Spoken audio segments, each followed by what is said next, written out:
Happy to have with us here in New Orleans at ASH 2013 is Dr. Ramon Tiu from the Cleveland Clinic, a presenter yesterday. Tell us about this poster, sir. Oh, thank you again, Tom. So we presented a poster on modified dose escalation of Ruxolitinib in myelofibrosis and the feasibility of this approach in treating patients with myelofibrosis. So this particular topic is quite timely for the simple reason that we are still trying to determine what is the best way to actually dose these patients when they're started on treatment.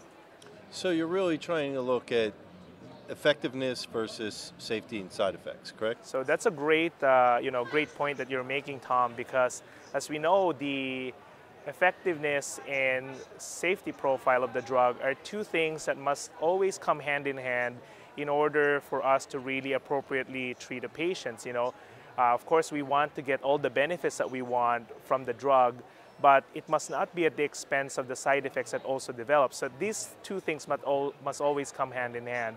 And currently, of course, with the approval of Ruxolitinib in the treatment of myelofibrosis patients, we've really come a long way in how we manage patients with myelofibrosis.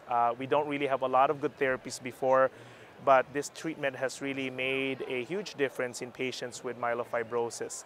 The current way at which it's being dosed is that if you have a platelet count that's above 100,000 to about 200,000, you basically give a dose of 15 milligrams twice a day.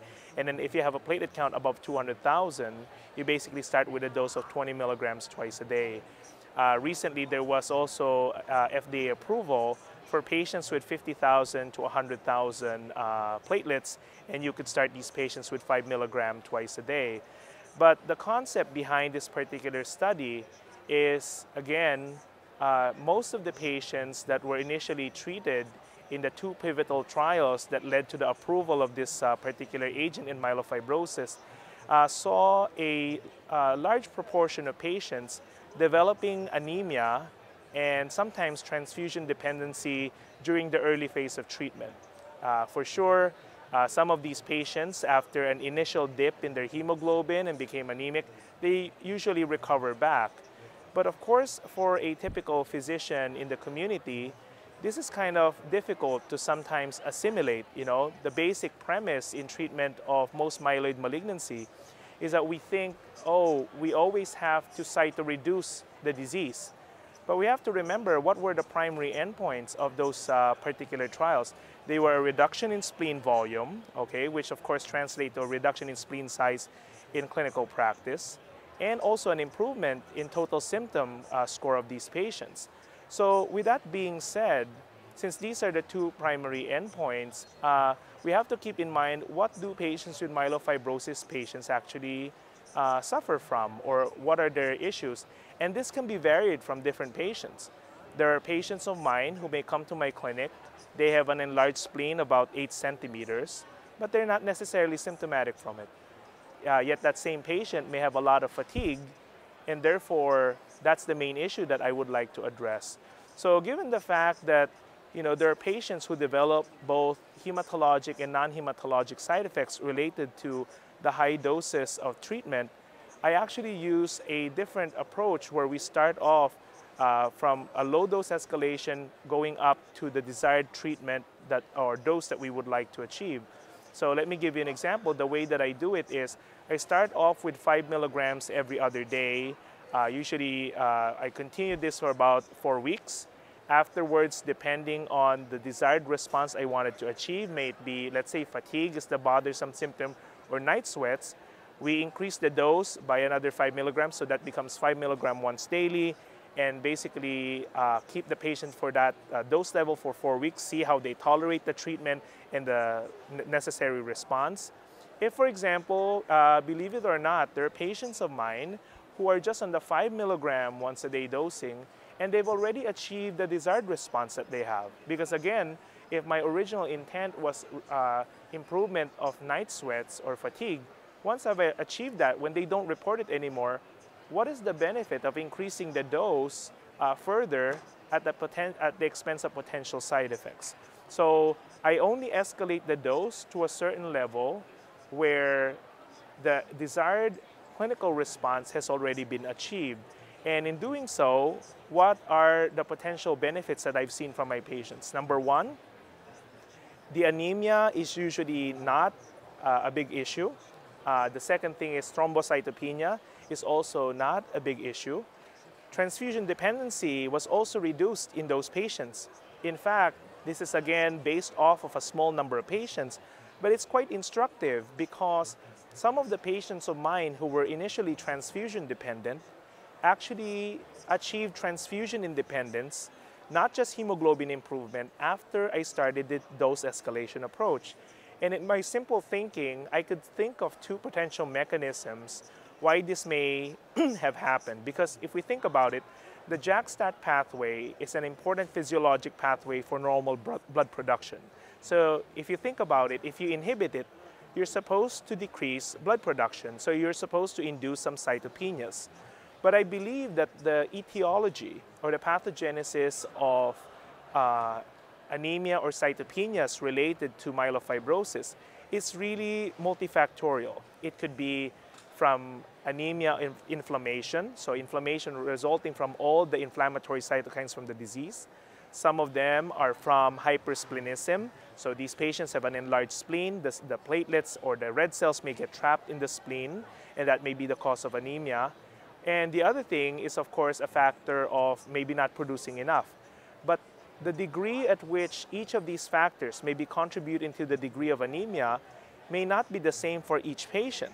So for that particular patient of mine where I observed that improvement, it is possible that maybe I reduce the spleen size enough to a certain level, I reduce the level of cytokines such as anemia of inflammation became less of an issue, while at the same time I'm only inhibiting the JAK-STAT pathway to a certain degree such that it's not enough to actually induce a degree of anemia. And in fact, the two major contributors, which is the hypersplenism and the inflammation, I took that out of the equation, and therefore they actually have improvement of their counts. Again, these are preliminary observations, which I think are quite interesting. The best way to validate such findings is to do a clinical trial to try to advocate for this. But I also think that this particular abstract is something very, very important because, again, it tells us that patients, even when you start at low doses, can potentially gain clinical benefit. We usually try to think of the primary and the secondary endpoint of the study is, but in order for us to understand the benefits, we have to somehow dissect what is contained in this, the symptom assessment form that was evaluated as a secondary endpoint of the study. Because if you look at it, again, a patient may just have night sweats as their primary symptom. If that issue is actually going away with even low doses of the drug, then that may be the optimal way of approaching these patients. Another thing that I think is an important take-home point from this particular treatment is that, one experience that I have is that, let's say, a patient of mine, I started them on 5 milligrams once daily, and they achieved their desired response for their fatigue at 5 milligrams once a day. But then, let's say, 3 months down the road, 4 months down the road, a different set of symptoms becomes a problem, meaning, let's say the spleen now, which was previously 10 centimeters, decides to grow to become 15 or 20 centimeters, and the patient now reports more symptoms from that, maybe not so much from the fatigue, but from the spleen. It doesn't prohibit me from increasing the dose. I could always increase to 5 twice a day if need be. And I have seen this in my patients where after I've escalated their dose, after starting from a much lower dose than previous, that I'm still able to achieve therapeutic response and clinical response in these patients. So I think this is quite important. The way we also did the study was, one of the concerns is we know that inflammatory cytokines is very important in the pathogenesis of the disease. So in a limited number of patients, we actually measured the levels of cytokines using a standard approach, which is the 15 milligrams twice a day if you have a platelet count of 100,000 to 200,000, or 20 milligrams twice a day if you have a platelet count more than 200,000. And this modified dose escalation approach where we start at 5 every other day for a week, and then for a month, and then we slowly escalate.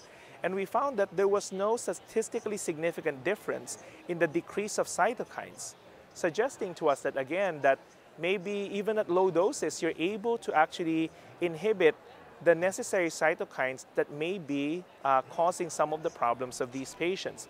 And then again, this is a little bit of a small cohort, and we don't necessarily have enough long-term follow-up, I think, in my opinion. But it's quite comforting to some degree that we did not see a statistically significant difference in the survival outcomes of the patients who basically have a, treated with the standard dose and those treated with the dose escalation approach. So I think that's quite promising. Well, this personalized medicine approach leaves you a lot of possibilities, I guess, you want to explore going forward. What might they be? So I think, as we said, like any other treatment options or initial observations that are seen in clinic, this is, I think, one of the most important aspects. I consider myself as a physician scientist where I really want to see clinical observations I made in the clinic and then looking at them in the the bench and the bedside to try to see if there's going to be any significant difference that we could actually make. But it's very important that this needs to be validated. So we need to look at hopefully clinical trials that hopefully may help address this issue to provide more guidance to community physicians in order to give this particular therapy. The other thing is that I think this is a potential rational approach for patients with myelofibrosis who are not currently included in the FDA-approved indication of the drug. We have a lot of patients with myelofibrosis who do not have the platelet count of 50,000 or more, these reserves, and yet are extremely symptomatic from their disease. You cannot use the other treatment options because they carry the same problem, but their patients can potentially benefit from the therapy. So again, from compassionate use for some of these patients, what we've seen is that, we've been able to successfully treat patients with lower platelet counts and keep them on the drug using this approach in a safe manner without causing any untoward side effects in these particular patients. So I think this will be a very interesting approach to try to even conduct a clinical trial that can potentially answer the question, can we successfully treat patients with myelofibrosis that are symptomatic, who have platelet counts that either are between 20,000 to 50,000 or maybe even lower?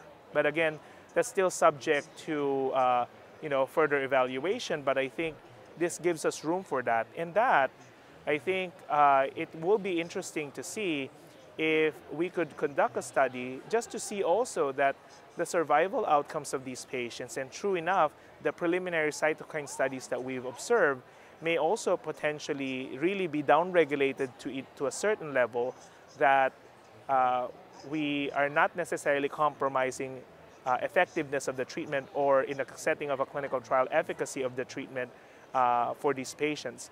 Again, this is more of a very early observation as well. We don't know, we need to see this and validate this in a larger number of cohorts, but again, very interesting observation is that there's data showing now that the use of Ruxolitinib may potentially lead to a regression in fibrosis in some patients with myelofibrosis. This is very important information. And what we've seen is that when we look at the small cohort of patients that we have with the low-dose escalation approach of Ruxolitinib, we also saw regression in the myelofibrosis score in those particular patients. So again, suggesting to us that maybe that's a feasible approach for patients with myelofibrosis. Very good, sir. Dr. Tiu, congratulations. I know you're excited about your findings and the future of creating better patient outcomes. Thanks for joining us. Thank you. Thank you so much.